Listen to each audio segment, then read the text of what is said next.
Life Management Science Labs would like to acknowledge that we live and produce this podcast on the traditional lands of the Wurundjeri people. We'd also like to acknowledge the traditional owners of the lands of our listeners and our international colleagues. We'd like to pay our respects to their elders, past, present, and emerging.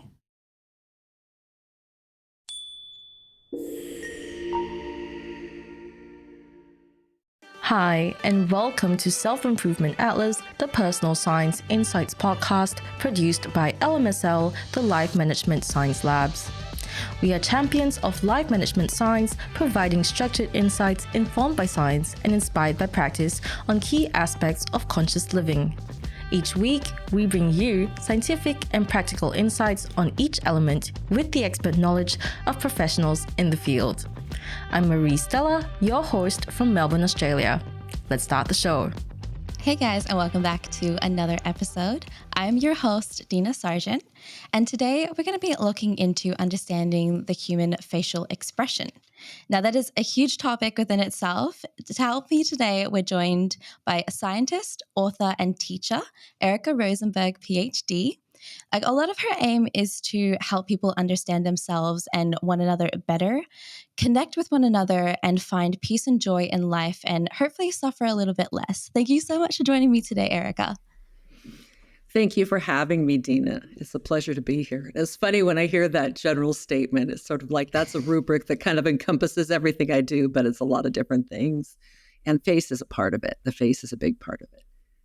Yeah, it's really interesting because I think we were talking about this right before we started recording, but a lot of it when you talk about facial expression, you hear a lot of the scientists that come on to TV shows and talk about, come on the news and talk about analyzing other people's facial expressions or celebrity facial expressions. But a lot of your research is a lot deeper than that. So for people who don't really know a lot about what this area of field of research is, do you mind explaining to us a little bit more?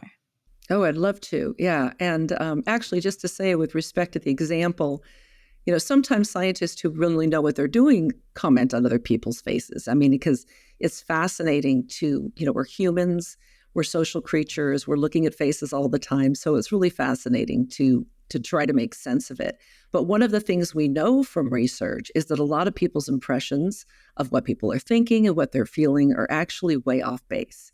That all humans have some basic fundamental understanding of, or most humans, we share certain kinds of knowledge about what certain facial expressions mean. There are commonalities, but there's so many idiosyncrasies, there's so many cultural differences that, it's hard to know without having the kind of expertise or know the literature on the research that's been done.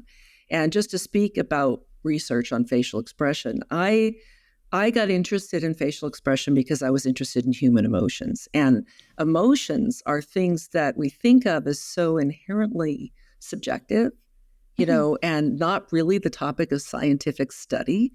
They're personal, they're internal. And in fact, I was interested in emotion when I went into graduate school because I was interested in stress and health and how stress affects the body.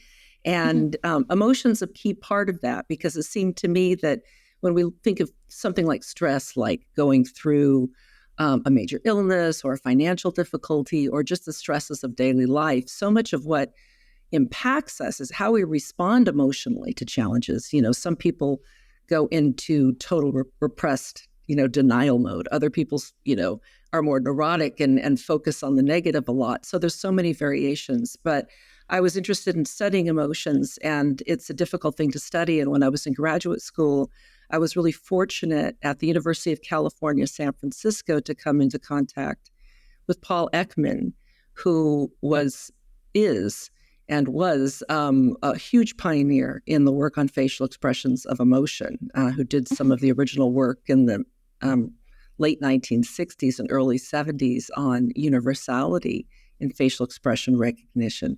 So he, when I met him, it was like he was talking about this system that he and his colleague Wallace Friesen had developed called the Facial Action Coding System, or FACS, FACS is the acronym for it, okay. Which was an objective method for measuring the face from the outside. And it became clear to me that there was a way to, with rigor, measure emotion from observable behavior.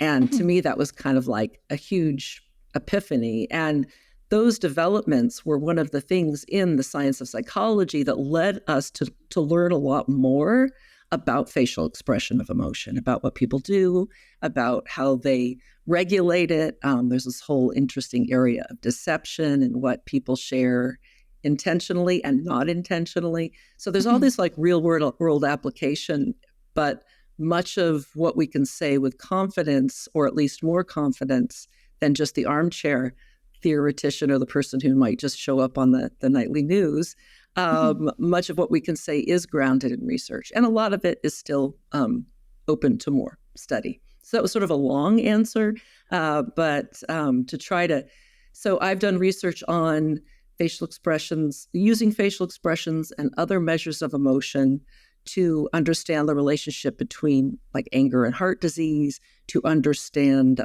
how different aspects, what the relationship is between what people say they're feeling and what their faces are showing, because sometimes it matches and sometimes it doesn't. And also what factors influence our ability to read emotions in others. So both sides of that, both what we're putting out and how we observe it. Mm-hmm. No, that's really interesting, because when you're talking about that, it just reminds me of a lot of the other emotions that we feel when we're analyzing other people's, like looking at other people's, trying to notice whether they're happy or sad or their reactions. Like a lot of it is a lot in empathy as well, sort of like looking in empathy and looking into how you interpret their emotions, whether it's if they're sad, if you're reading my friends' emotions, for example, like if I can see when they're upset or when they're visibly upset. So how much of it is empathy and how much of it is backed by research and backed by science? Well, there's empathy is backed by science too, though. That's an area of study. So let's just talk about empathy for a minute. And and there's a lot of research on this. And usually most of what I'm talking about here is going to be based in research. I'll try to clarify as we go along. Yeah. But, that example that you give with your friend, there are a couple things in there. On the one hand, you are just relying on your ability to read faces. And most humans have, situated within their culture and as part of the human family, have an ability to do that. There's quite variation. We know there is, some people are not wired in a way that allows them to make sense of social signals as much as others. We talk about neurodiversity. There's a lot of that, but a vast portion of the population does a pretty good job of recognizing like a core set of basic emotions like happiness, sadness, fear, anger, surprise, things like that, which we are often referred to as basic emotions. And the reason that label basic is there is that they seem to hold up across cultures. There's huge amount of cultural variation in emotion display and the kinds of emotions people talk about and whether it's okay to show certain emotions in certain situations. But there are some consistencies, and that's what's pretty compelling, around 5 to 6 different emotional states that we all recognize. So you with your friends, little kids can know when someone's angry. They didn't have to learn that in school necessarily. Some people do have to learn it because they weren't born that way. But you have that sort of knowledge. And then you're talking about also this empathic connection that you might have with a friend, and how does the face maybe play a role in that? And it's complicated because on the one hand, there is this thing that seems to be one of the processes that supports empathy called facial mimicry. So we have a tendency, and there's been a lot of research over in the 20th century, late 20th century in particular, on this thing called affective, facial mimicry, that we have a tendency. Oh, there goes one of my earrings, just fell out. Hold on a second. I'm just going to fix this. Going to have to pause it here. Okay, sorry. Okay, I'll try to say that again that allows for, oh God. Pause it for a second. It's because I'm wearing these headphones, which I wasn't planning on wearing. But it did better. Got rid of the echo. Is that still on? Okay, now I'm going to try to put this in my ear. Okay, let me start over in a way that allows for better editing. Yeah, perfect.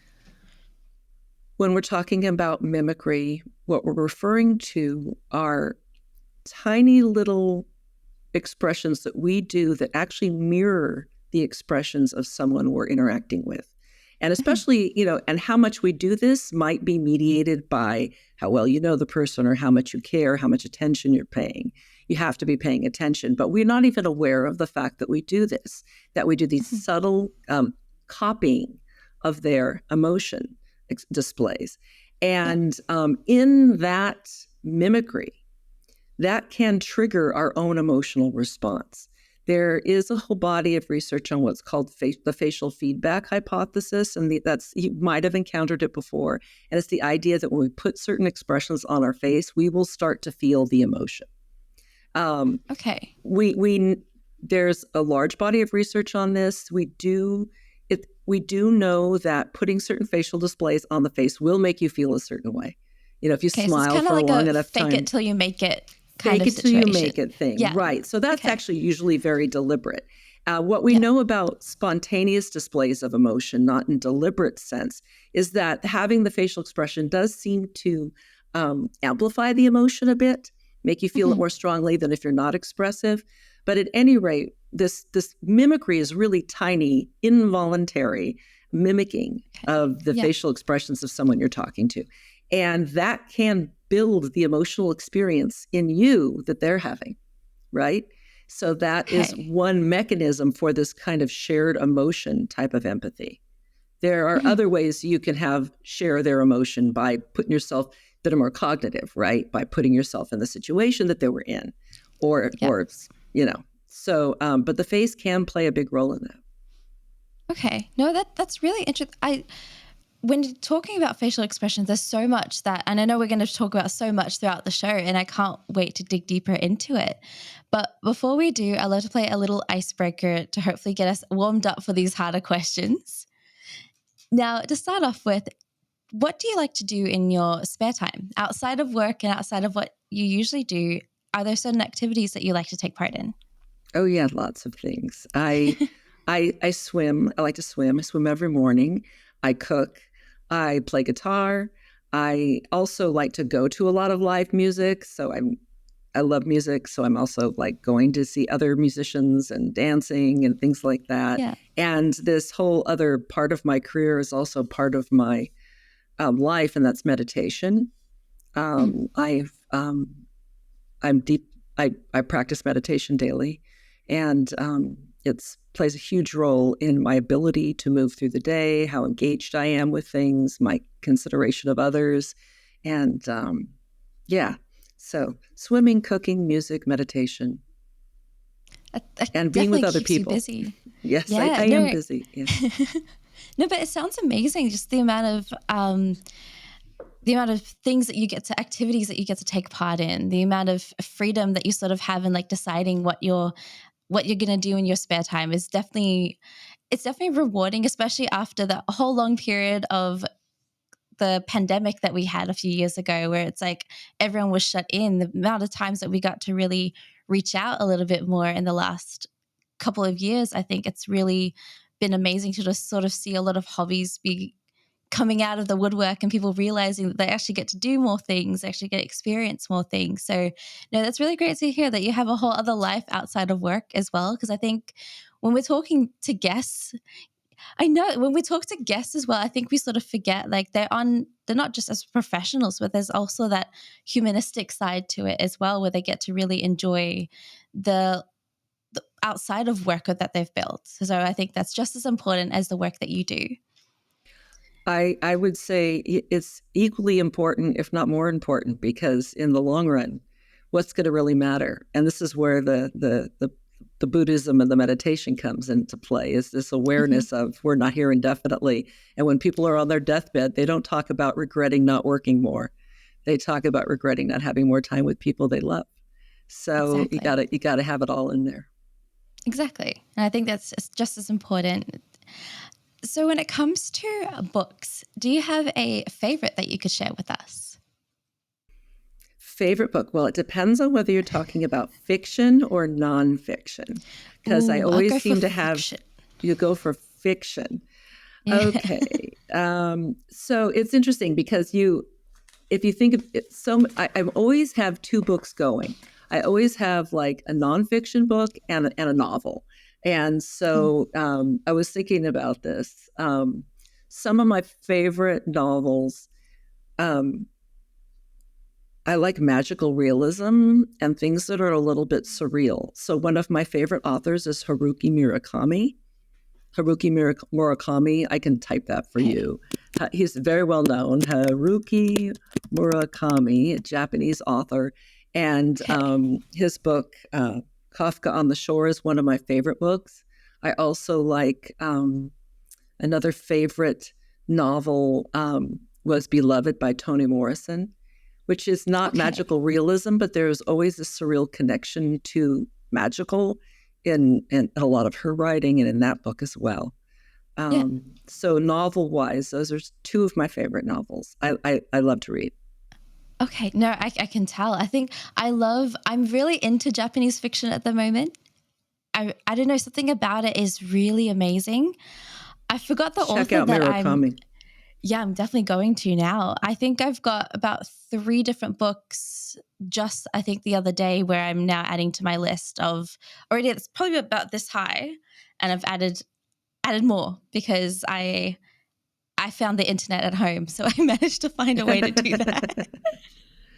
Good. Yeah. Haruki Murakami is fascinating because his writing, you feel like what he's talking about is, it's just talking about these people and their lives and it's all regular. Then all of a sudden something really bizarre will get folded into the context of like a contemporary daily life story. So it's very imaginative and psychological too. I like Was he the one that wrote IQ 84? Yes, yes. Okay, yep, I get it. That was the first book. I love that. That was one I almost mentioned. That was the first book of his that I read. And then I went back and started reading a bunch of his other books. And Kafka on the Shore. If you read 1Q84, read Kafka on the Shore. It's great. Okay, I'm going to add that to my list. I think there's a lot of books that I'm now adding, which is annoying. Oh, perfect. Thank you so much for that. Now, when it comes to podcast, do you have a podcast that you like listening to? I have to admit, I don't listen to podcasts regularly. Occasionally, someone tells me about one that I should check out. I think it's probably because I listen to a lot of music, and I'm not, and that's what I do when I'm driving. And I think if I had a commute, because I mostly work at home unless I'm traveling to teach, I do a lot remotely. And I think if I were in the car more, I would listen to podcasts. Because I like listening to interviews. I usually enjoy them. It's just having the time to do it. Yes, music is pretty much my go-to with a lot of things because it's just the easiest thing, especially if it's a song that you've heard 1,000 times before. There's not something that you have to really pay attention to, where it's podcasts, and the podcasts that at least I listen to, a lot of them are very either interview-based or really hard-hitting factual things. Yeah, and I think now that you mention, I think one of the reasons I haven't been drawn to listening to the platform a lot is because my life is all about words most of the time and science and writing. And so I'm like, it's like I need a break from that when I'm doing my recreational stuff. Yep, that's probably me with currently going to uni and dealing with all of that at the same time, writing 2,000 word papers every other week. So there's that. I don't want to keep doing that in my spare time. That's perfect. Well, I hope that you're all warmed up for the harder questions that we're going to probably ask today. The book one was hard. It's hard to think of a favorite. So go on. Perfect. Now, firstly, I know that everyone has a very different understanding as to what their development and what personal development would mean. And everyone looks at that differently. So how would you go ahead and define what personal development is? Well, I mean, development means growth, right? It means how we grow, and it's ultimately about changing over time. And, so how does the person grow and change? And when we talk about human development, we're usually talking about stages along the process of reaching maturation.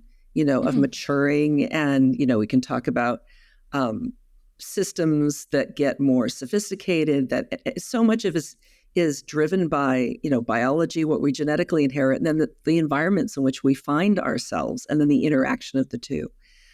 So development is such a huge field. But when we talk about personal development, I know you mean it kind of just like, how do I become maybe the best person that I'm going to be, or how do I grow over time? For me personally, it's like, this is a little different from your question, but when I look at personal development personally, it's how do I change and reach, maturation. I'm already an old, a middle-aged woman, so maturation's a weird word to use, right? But how do we grow over our lifetimes, and how do I, what's involved in becoming, fully realized, or fully, the person that I would like to be? And for me, it comes with maintenance and stretching my physical, psychological, emotional, and spiritual limits, like really trying to, because we know from any kind of growth, when you look at learning, you can't just stay in your comfort zone all the time. If you stay in your comfort zone all the time, you won't grow, and that thing that, has been borrowed in the sports industry, no pain, no gain. There is something to that in terms of psychological growth too. Can you put yourself in situations that might be a little bit uncomfortable and find your way through them rather than avoid? And if you can, you're building skills of resilience, which are so important. Like, how do you get through difficulty? To me, and this is related, this is where my work in emotion and the work with like compassion and meditation really come together. It's really being willing to, engage with what's at hand, even if it's not what I like, and meet it with kindness and an open mind, and be considerate of both myself and the other person who's in that situation. If there are two, if it's not just me alone, and find a way to work past the discomfort to find my way through. And the more I can do that, the more I grow. And I think, to me, one of the big metrics of growth and being able to grow is being resilient. How much do you bounce back from challenge? Do you break, or can you kind of go with it, and then modify and maybe change some things and then keep moving ahead? Mm-hmm. No, I completely agree. When you're talking about maturity, the maturation as well, I feel like there's a whole other side to that where you're never going to reach that full maturity, because you're always going to be evolving, you're always going to be changing, and it depends on what you define as being mature and what you define as really reaching that part of you. Because I always feel like, okay, I feel a lot more mature than I used to be, but definitely not as mature as I can be. And there's all that evolution being like, okay, I'm always going to be changing. I'm definitely not how I was when I was 16, but I'm not how I'm going to be when I'm 30 or 35. There's that whole other side where I feel like, especially in today's world, we're all getting lost in that idea of, okay, I'm a whole lot mature now, but I don't feel like I've changed. I feel like I've evolved rather than changed anything. So maturity is it's a whole other topic. I feel like we could do a whole other episode on that, because there's a whole aspect to it where we're sort of focused on not even realizing that we haven't even defined what being mature really is and what maturity really sets into be. Like, you can be, I remember my grandfather, he was very much still a kid, and he was about 80 and he's still running around like a kid, and he was always a big child. He never referred to himself as being an adult. It was always a big child. And just that idea of, is he mature or is he considered not mature? So like the whole idea of like, are we defining it? Right. Yeah. So it's always really interesting to sort of look at that in that sense as well when we're talking about development. Mm-hmm. Yeah. And I'll tell you, as somebody who's, the older I get, you don't ask any person as they age. You don't feel, the body, maybe your knees get a little creaky. You don't get out of a chair as fast and all these little bodily things that happen. But inside you feel the same or different. And, there's a famous lyric from an old rock and roll song. I was so much older then. I'm younger than that now. And there's totally, and the older I get, the in a lot of ways, the younger I feel inside. So what you said about your grandfather, for sure. And I think what's interesting, and we don't want to go too far on this because I know we could talk on this forever, but why not? Yeah.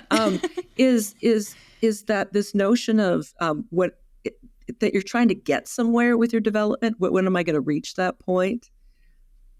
Mm-hmm. It always feels elusive, like it's a little further away. But so we just keep growing and adapting, and that's what we do because we're human creatures. Exactly. No, I completely agree with that. And I could go on and on about this too. Trust me, I could probably write a thesis about just the whole idea of aging and maturing. It's fascinating. It is. It really is to me. Now, a lot of what we're focusing on is on facial expressions. But before that, I would love to go ahead and ask you if you could really define what facial expression is and sort of in the context of what we're talking about today. How do I define facial expression? Yeah. It's a really complicated thing to describe because we use that colloquially all the time, like, oh, she's making a weird expression or whatever. And the thing is, the word what we're referring to is just like a combination of actions on the face, right? And what does it mean? But the word expression itself is very loaded in that it implies that it's coming from within and we're sharing, it's something that's being expressed. So the inside is being shared outwardly.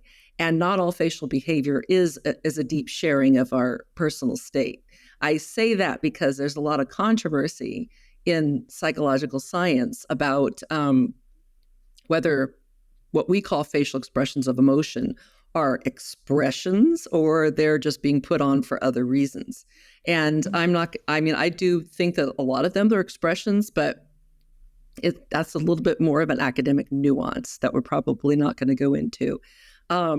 So you can define a facial expression as a pattern of muscular changes in the face that we might make typically in certain situations, or that might be correlated with certain emotional states, or might play a role in communication. Facial behavior serves all kinds of functions, not just emotion, because I like to talk about facial signals or facial behaviors because I feel like that's a little bit more broad. And then to realize if you break down these facial signals, we have a couple different kinds in broad category. You can have the emotional ones and the non-emotional ones. You could have things that serve linguistic functions. For example, not all of the expressions that you see on the face, and now I'm using expression colloquially, not all of the expressions that you see on the face are about emotions. Some are what we call conversational signals, that are used to illustrate a certain point. So that when I do this with my brows, I might be asking you, are you suggesting, do you follow? Are you listening to me? If you're somebody who's listening, you might do this when you're confused, or like the same gesture that I was using, lifting the brow to see if you're listening to me, you might do it to say, oh yeah, I'm interested. So there's all kinds of conversational signals. And so it's a complex thing. We have facial behaviors that are manifestations of internal states. There's facial behaviors that serve linguistic functions. There's facial behaviors that are used in other kinds of communication. It's a broad variety. A subset of these are related to emotion. Mm-hmm. Okay, no, it's really fascinating because when you're talking about the idea of the signals, it's very interesting because you're looking at, as you were talking as well, the lifting of the brows, I was in a response to that, I'm like nodding away and sort of reacting that way and being like, okay, yeah, that's interesting, like that. And it's fascinating how in depth, how we sort of interpret that, and everyone really, there's like societal signals as well, where you sort of just know that that's the response that you're supposed to make, and things that you're supposed to do in response to how someone else is looking at you. Like if they're looking directly at you, you sort of respond in a way that you know that they are looking right at you, kind of thing, without even talking, non-communicatively at all. So what makes understanding those kind of expressions crucial in our development. And the whole point of the show is personal development. So how is this sort of really related and relevant to facial expressions? Well, first of all, emotions play, let's get into emotion for a minute. Emotions play a huge role in human development. I mean, in our social life, being able to, the emotions that we have, how we react to situations, whether we find them threatening or beneficial, and all that has, relevance to our survival. So emotions are really important. And the face is one way that we share our emotion and we make sense of other people's emotion. Now, you were talking about empathy a little earlier. The face, our ability to understand other people's facial expressions can inform us about social situations in human development. It's pre-linguistic. We're making sense of faces before we can speak. There's this fascinating work that was been done on what's called social referencing, and I'm referring back to the work in psychology by the developmental psychologist Joe Campos. He was one of them, that looks at infants and how they look to their parent or their primary caregiver. Usually in those studies, it was the mother, but doesn't have to be a mother, but whoever was raising them, for information about whether it's safe to move ahead in a certain ambiguous situation, that they turn to their caregiver for a facial signal. And in fact, are you familiar with the visual cliff? It's something that's in a lot of old psychology texts. You might have seen it where they show a baby that's on this surface and it's plexiglass, but underneath it, there's like a pattern. And they think that they're about to go off the cliff as they're crawling, but it's not really a cliff. You might have seen this. Anyway, in these old experiments, the baby thinks it's crawling and then it thinks there's danger below. They're really not in danger because it's a clear plexiglass surface. But on one side, on the opposite end of this little, I don't know, it's like a device or setup that the baby's sitting on. It's like this table that has plexiglass and it looks like it's going to drop off, but it doesn't. The other side is a caregiver, usually the mother. And in the experiments on this, the researchers manipulate or vary what kind of facial expression the mother makes when the baby gets to the edge where they think it's dangerous. And if the mother makes like a fear face, the baby tends to hold back. If the mother makes a smiley face, it starts crawling to the mother because she's on the other side. So they look to the face as a sign of, is it safe or is it not? And even as infants, they have this understanding of what the faces mean. Now, where that understanding comes from, some of it's probably innate, the data on the universality of facial expressions of emotion and in all these different environments over the world, that we at least recognize this small core set similarly. So some of it we're probably wired with, some of it we learn, a lot of it we learn, more of it we learn. And a lot of learning comes from observations in the first few years of life. One of the reasons we know it's not all from learning is babies blind at birth also show these faces, so it's not just from observing others. But at any rate, if you don't have that information, it's harder to learn when it's okay to do things. We read our partners or our friends' faces all the time for cues about what's appropriate to do. And so for having kind of more sophisticated and developed socio-emotional functioning, I think the face, both in terms of what we share of ours and what we read from others, is super important. Not everybody has those skills. People who are born without some of those skills find themselves often at a disadvantage socially. And so there's compensation and ways to work with some of this science and what we know about facial movement. People who lack those skills innately can learn. It's just not as automatic. So I sort of went off on that, but just the bottom line is that facial understanding plays a key role in socio-emotional development. Yeah, no, it definitely sounds like there's a whole lot of nonverbal communication that really just goes on naturally. And a lot of it, like you said, we do pick up over time. And I feel like, honestly, we pick up differently depending on the person that we're talking to, because there are some people that display that expression a lot more than others. Like I know some of my friends who don't show a lot of emotion or are not like visibly show emotion, but I know some other friends who visibly show emotion, even though if they're feeling the similar feeling. For example, if they're both feeling sad, the way that they both sort of express that is two completely different ways. And that also makes it difficult for me to understand, okay, is this one actually being sad, or is she just being completely monotone? Because it doesn't look like she's displaying any kinds of sadness or any kind of fear or anything like that. It just looks like her everyday normal face. But then she tells you that she's upset or that she's frustrated or overwhelmed. Then you're sort of like, okay, she actually is feeling that. So there are some people that don't really display that as easily as others, which I never really noticed until you started talking about it. And then I sort of started to relate a lot what you're saying to some of the friends that I have. And then, right. And some of it's neurotypicality, but some of it's personality. Some people are more reserved and they don't show a lot, and you think they're not feeling something, but inside there's a lot going on. Yeah. So it's not a perfect readout. The face is not a perfect readout. No, and that can definitely cause some friction between some relationships and friendships as well. If one's not sort of displaying the kind of emotion that you're kind of expecting them to display as well, especially when it comes to in relationships is a big one I sort of found, because there's that idea of, okay, you're meant to be upset or you're meant to be angry. You're not showing anything. So does that mean that you are upset, or does it mean you're okay with how everything's going? Right. There's some interesting work on marital interaction and emotion displays, and a lot of this was done in the early work was done in the late 20th century with, male and female marital partners. There've been many studies since then, but that there's a tendency in heterosexual couples.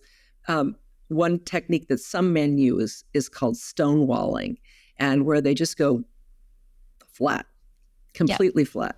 And that is what we might call an emotion regulation attempt to kind of like, they might be feeling crazy inside, right? But they totally stonewall. And it's really aggravating to be interacting with that. And when one partner's doing that and the other partner's like trying to get it to break, it's a mess. It's a source of a lot of conflict in couples. Quite apart from that coping technique, there are just some people who, for whatever reason, don't show a lot or have their own behavioral quirks that aren't what we expect. It's just, and there's so many other sources of difference, like the difference between what we show spontaneously and what people do deliberately. And that the spontaneous, meaning what naturally comes from you, versus what you're putting on. And that we might try to create a veneer of being totally cool, but little things can leak out to reveal how you're really feeling. And that's where a tool like the facial action coding system, this comprehensive anatomical system that I use, that my mentor developed for frame by frame analysis of facial behavior, that's where the secrets start coming up, because you can find behaviors that you don't catch with the naked eye. I'm digressing, but I'm not, because that's sort of one of the core things that fascinates me the most. There's what we want to share, and there's what we don't want to share. Yeah, no, I think that's a really interesting part. I don't think you're digressing at all. I think it's very much in what we're talking about today, because there's like we said before we started recording, there's a lot sort of enveloped into understanding facial expressions, because there's so many different kinds of emotions and so many different expression or displays that people show for the same kind of emotion as well. Like some people may sort of be upset, but they're showing that they're overwhelmed or they're frustrated. So they might be confusing the expression, the way that the expression is meant to be displayed, in two different ways. Yeah. And that there's a couple things. There's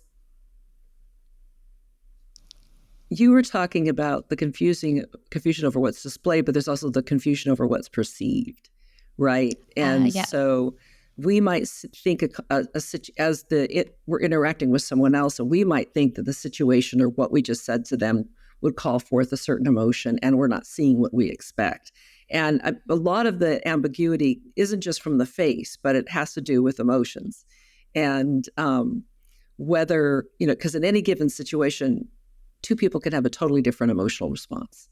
So that it's not just about the face. I mean, the face does reflect the emotion that we're feeling, and the face also reflects our tendencies to try to manage what we're feeling, so that we're getting very complicated information from the face. It's both what we're feeling, attempts to regulate it, plus conversational information. It's rich.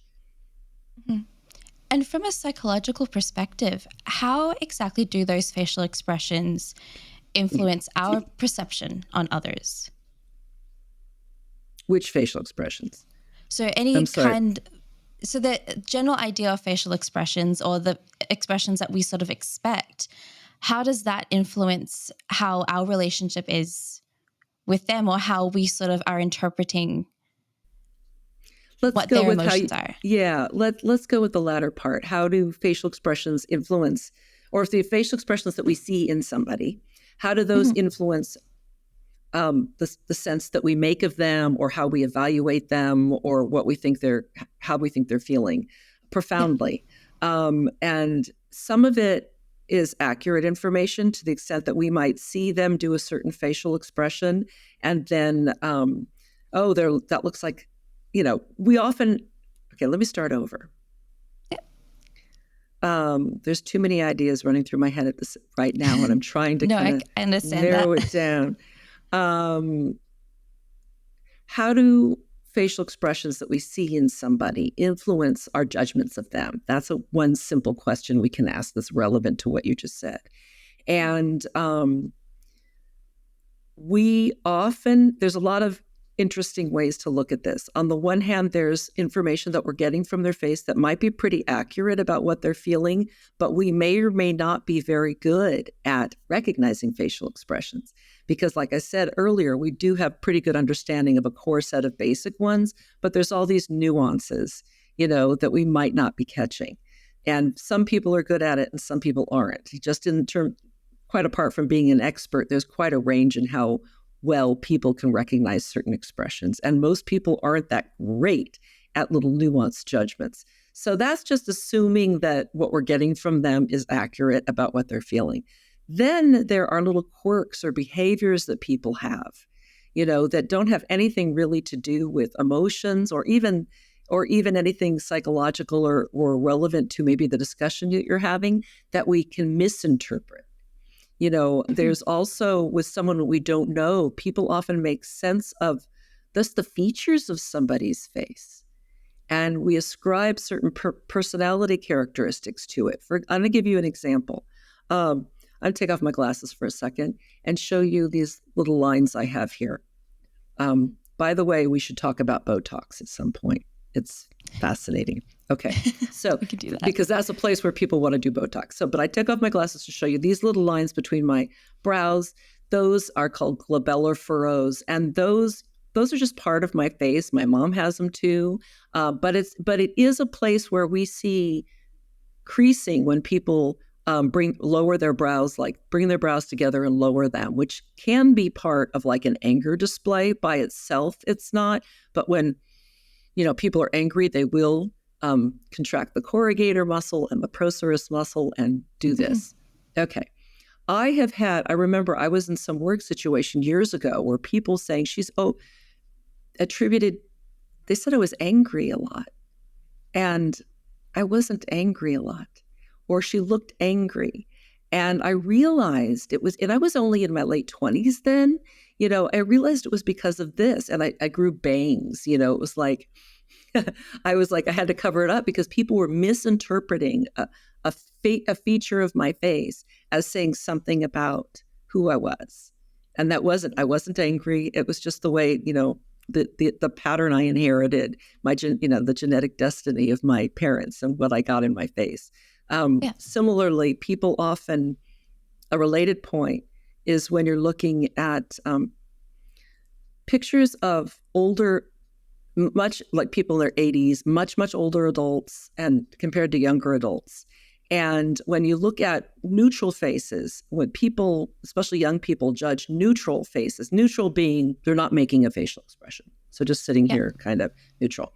of people who are older, they're more likely to be viewed as depressed than neutral faces of people who are younger. When they're smiling, no difference. But when they're, and why are they seen as more depressed? Because when you get older, the skin sags and you get more of this drooping here because of changes in skin, changes in fat in the face, all kinds of things, so that it makes the face look a little more downturned and a little bit more like a sad face. They're not sad, but they're interpreted that way. So in social interaction, we are making use of the actual expressions that people are doing. Those can be informative, but we are limited by our knowledge base, right? So everybody can learn more. Even if you're good at it, you can learn more. And then also we tend to make attributions and interpretations about what people are like just from their facial features, not even the moving face. And there's really no validity to that. Yeah. Okay. I don't know if I answered your whole question, but no, I think you did. Like, in response to that, is it important for us to sort of be aware of the facial expressions that we do make when sort of conveying certain emotions?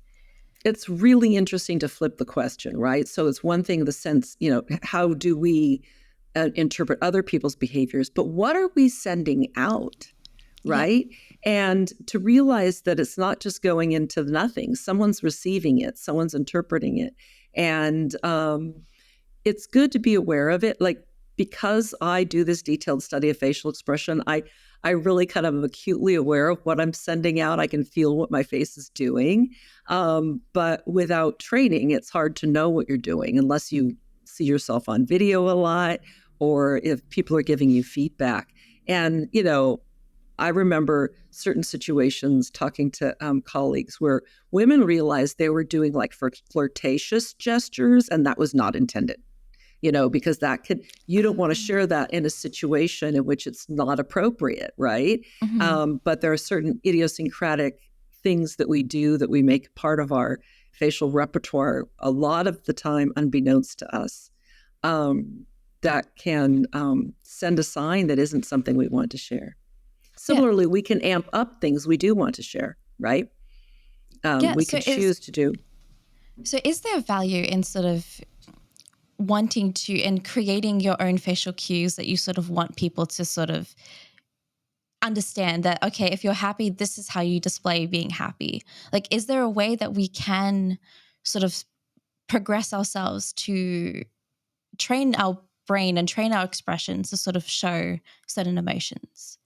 We can learn, we can study and we can learn what the configurations are. This is a tool that's been used with children on the autistic spectrum who are not naturally really expressive. And so training them, not just in the recognition, but in the posing of appropriate affect. So you can learn certain things.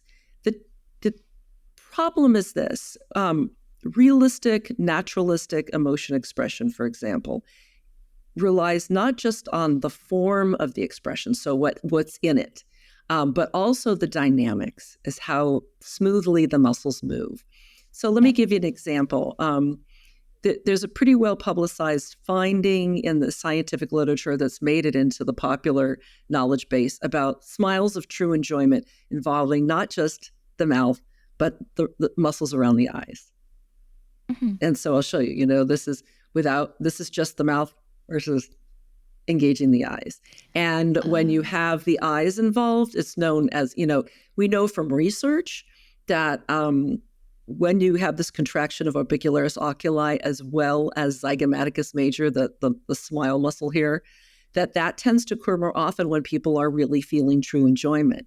And other smiles, where people just put this part on, can occur for all kinds of reasons. Sometimes it's social, sometimes they're covering something up. There's nothing wrong with that kind of smile, but it's not quite the same as a truly felt smile. So let's say you learn this and you want to make it look like you're always having a truly felt enjoyment thing, and you want to put the eyes in.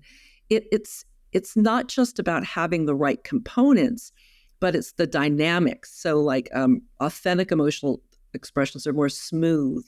They have a smooth onset and a smooth offset. When people pose them, they tend to be more jagged. And maybe it's not as obvious to the untrained eye as it is to the trained eye, but even in the untrained eye, it might seem that something's just a little off. However, it's better than not doing it at all because there's still a lot of information there. Anyway, there's a lot of interesting things to say here. I know you have other questions, but there's some people who are born without working faces. People have this thing called Mobius syndrome, and they can't do any facial expressions at all. And it's devastating socially to have a face that doesn't work. And some of them get this operation with a muscle from the leg and implanted connected to the back of the tongue because they can't use their tongues. And if they move, when they get this surgery, they can move their tongue in their mouth and it will lift their lip corners in kind of an odd way. But they find that even this transforms their social life. And I bring that up just as an extreme, that even if it's not the right dynamics and all that stuff, just having something like a smile can totally change their lives. Yeah, no, I think I've heard of this. I'm not quite sure the scientific term for it, but I've heard of the smile where even though you smile, it still doesn't lift everything up. It sort of keeps everything still sort of stays the same. I'm not quite sure what it is, but I've seen it around on social media. Example, like that's a sort of smile or laugh that they sort of perceive out, and it really is taken in a different way. It's taken as not so serious. It's not really taken as being happy. I'm not quite sure what the name is now. If you find out about it, let me know, because it's probably not using the muscle that is involved in the happiness smile, which is zygomaticus major, which lifts, because it lifts up diagonally, makes your cheeks go up and all that. That's the one that's associated with happiness. But there are other ways that we do things like this. That's the buccinator muscle, and it kind of looks smiley, but it doesn't lift the cheeks. So I'd love to hear more about this at social, whatever phenomenon is. If I find it, I'll definitely send it over to you, because I think it's a really fascinating thing when it has like how even the tiniest bit of like a small smile really changes how people interpret it, if you're happy or not. And I think it's because I'm always smiling so much, and everyone always interprets it as being really, really happy at the same time, especially because I've got apple cheeks, and that makes it obvious that I'm smiling. So this leads us in really well to the next part of the show, which is the practice and habits. Now, this is some of your own practices that you do on a day-to-day basis. So what is a practice that you do to improve your own facial expressions? I don't do. You have to realize that I am, a big part of my work is training people in this comprehensive anatomical coding system called the facial action coding system, which deconstructs all facial behavior into elemental units of action that correspond to other underlying musculature. And I'm explaining this in detail for a second because it's so core to my work, but it's also when I'm teaching people this, I'm always moving my face, right?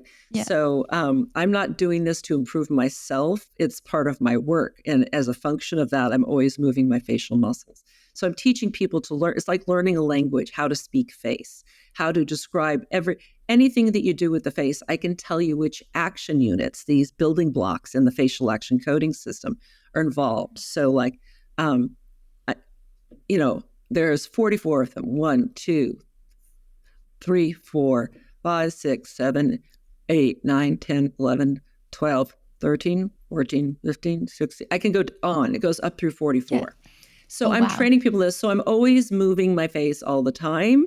So I don't really do anything to train my face because it's like, unlike most people, but what part of my personal practice that is relevant to this, and this is where the different areas of my work really dovetail, because I do this work with meditation, and I meditate every day.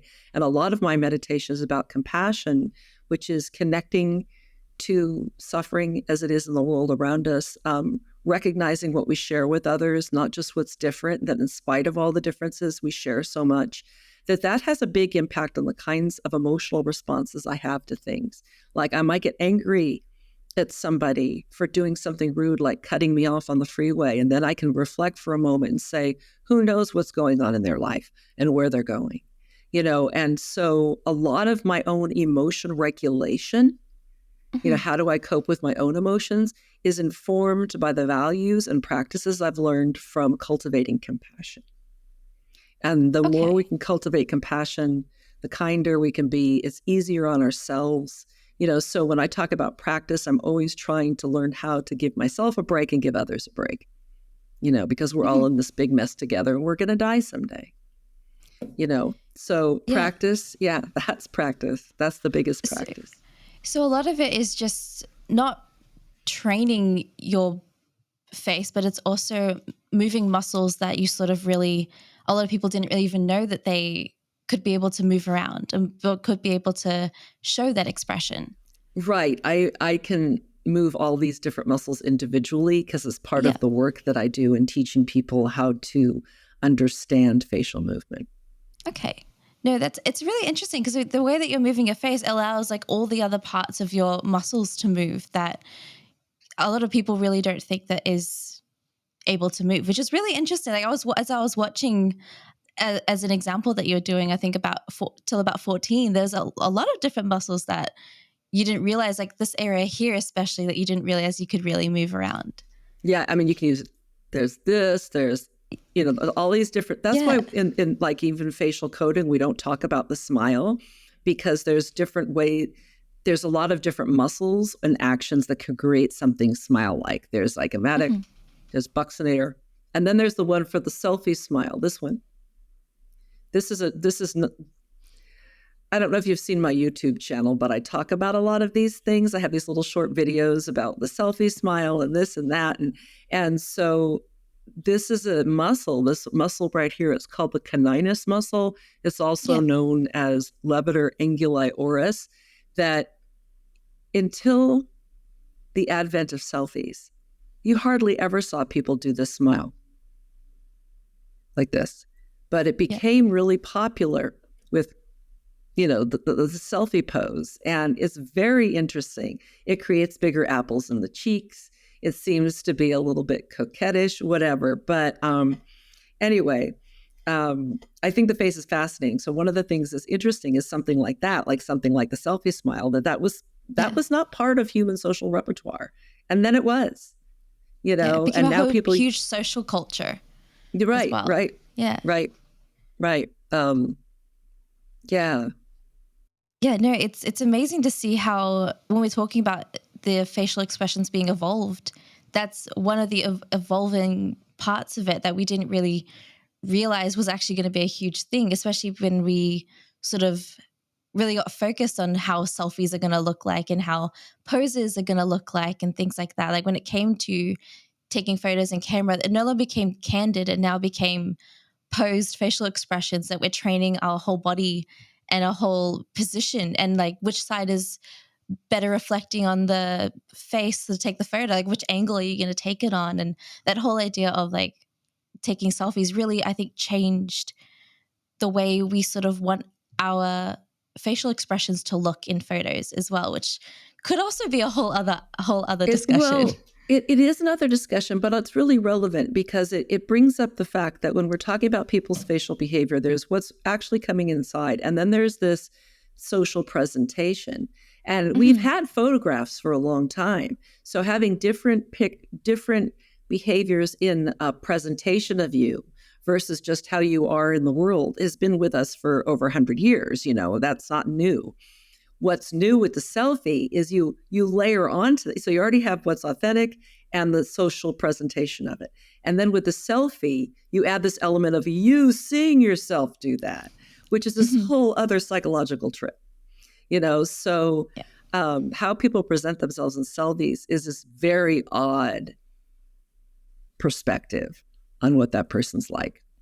Yeah, especially with the ability to retake a photo as well if they didn't like the original, I think it's a whole other fascination as to how we sort of perceive ourselves and how we want the world to perceive us as well.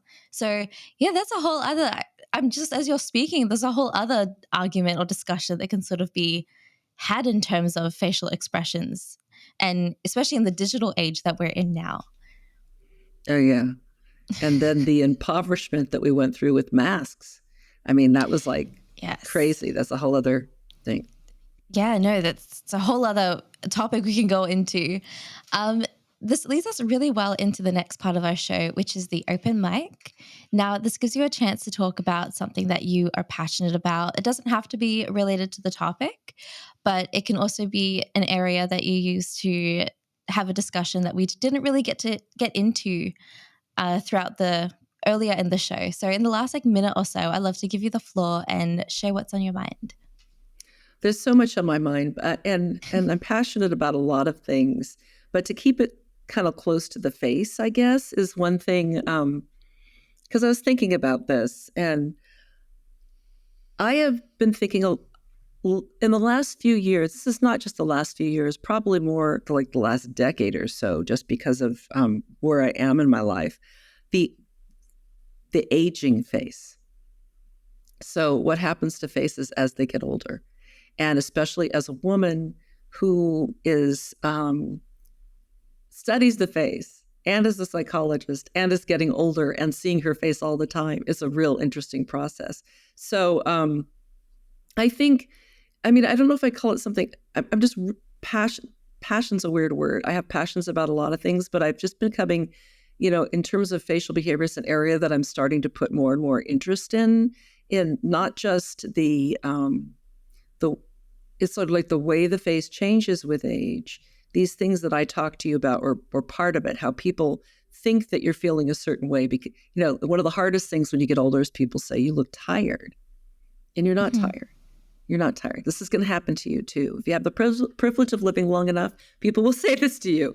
And it maybe, even look, I'm not tired. Why do you look tired? Well, there's there's more puffiness around the eyes. There's more bagging around the eyes because of changes in the skin and subcutaneous fat and elasticity and all these things that happen with age and how we interpret it. And it says a lot about a society too. It shows a lot about culture that we, so being called tired, and then this whole issue of Botox and other surgical interventions and fillers and the things that people do to try to capture youth in their face or recreate youth in their face and the problems it creates. Like Botox is really problematic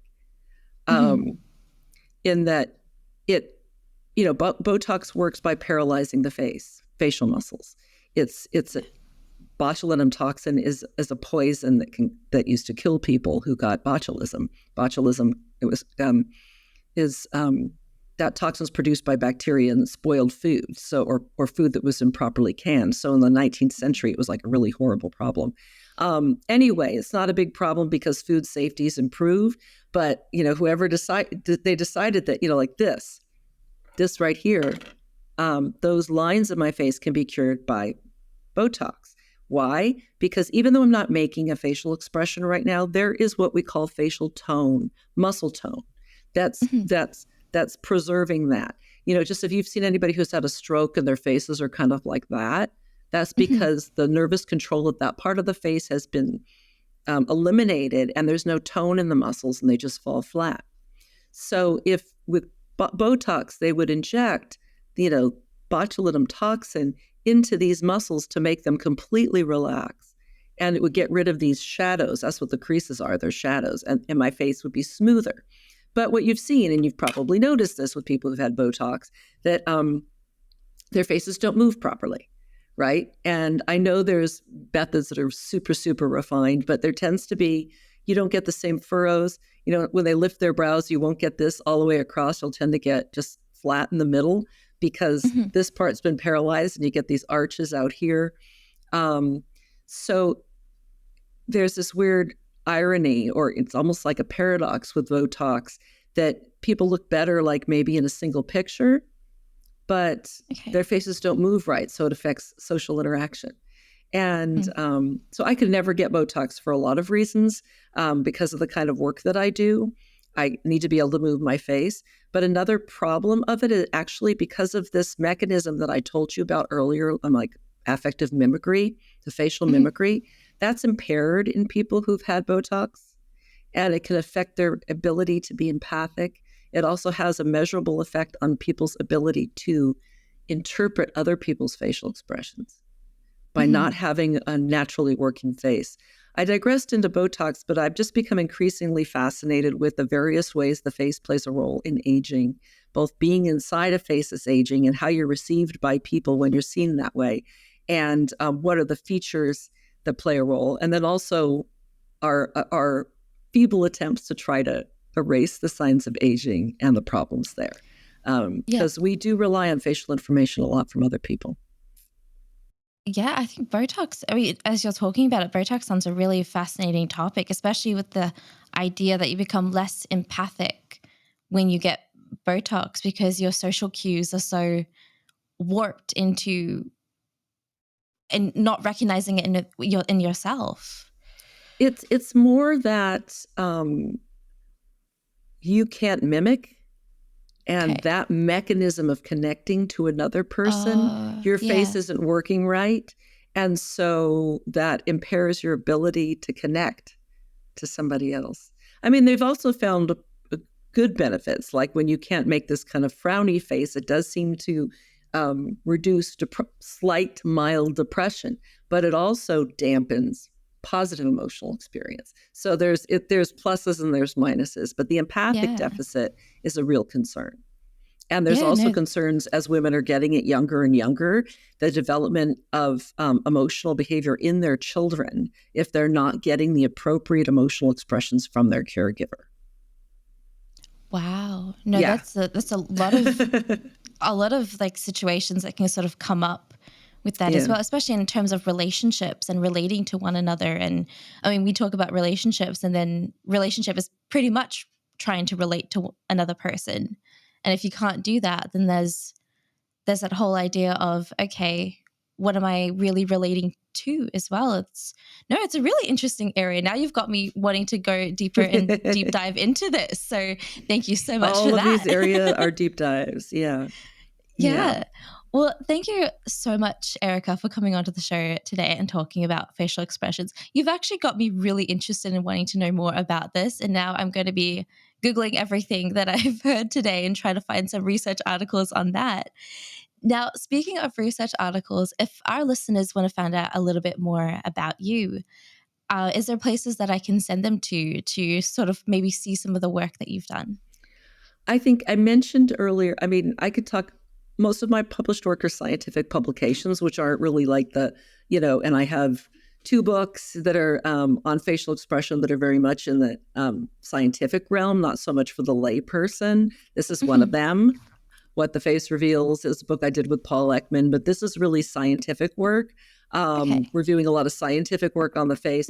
I think one way to get access to a lot of my stuff in a way that's really, approachable is to look at, I have a lot of short videos on YouTube. I've been working on this the last several months of just putting out some of these. There's one on Botox. There's one on the selfie smile, talking, so things like that are kind of really interesting to people that are more lay topics to take a look at that. You can also look at my website. And I mean, I don't know if that's helpful to you, but that's... No, that is. Or find me on LinkedIn. I publish a lot of stuff there. Okay, perfect. Well, I'll definitely have the links to all of that down below for anyone who wants to find out a little bit more, and for everyone who wants the easy access to it as well, because I definitely think the whole Botox thing has really actually fascinated me now. So I'm going to have to go watch that video that you posted about it. Some of the things I said. Yeah. Well, perfect. Yeah. Well, thank you again, Erika, for joining me on the show today. It was amazing talking about this, and I actually learned so much, the more than I thought I would learn, which is like, it's amazing to me. Good. I'm glad you liked it. Let me know if you have any more questions. I will. It's been a pleasure talking to you. Okay, thank you. I hope you guys learned as much as I did when it comes to facial expressions and sort of the connection between empathy, and also the Botox argument definitely has got me fascinated, and I hope it has with you as well. I'll see you all in the next episode. You've been listening to the Self-Improvement Atlas, the Personal Science Insights podcast produced by LMSL, the Life Management Science Labs. For more episodes like this from 10 different life management perspectives, search LMSL on YouTube, Apple Podcasts, Google Podcasts, and Spotify, or wherever you listen to podcasts so you can get updated on everything we have to offer. We have a wide range of topics readily available for you to check out. If you enjoyed this episode, please consider rating our show, sharing it, and subscribing to our channel, as it helps us grow and bring you more quality resources. More of our work can be found on our website at pe.lmsl.net, where you can join our movement. I'm Marie Stella. Thanks for tuning in.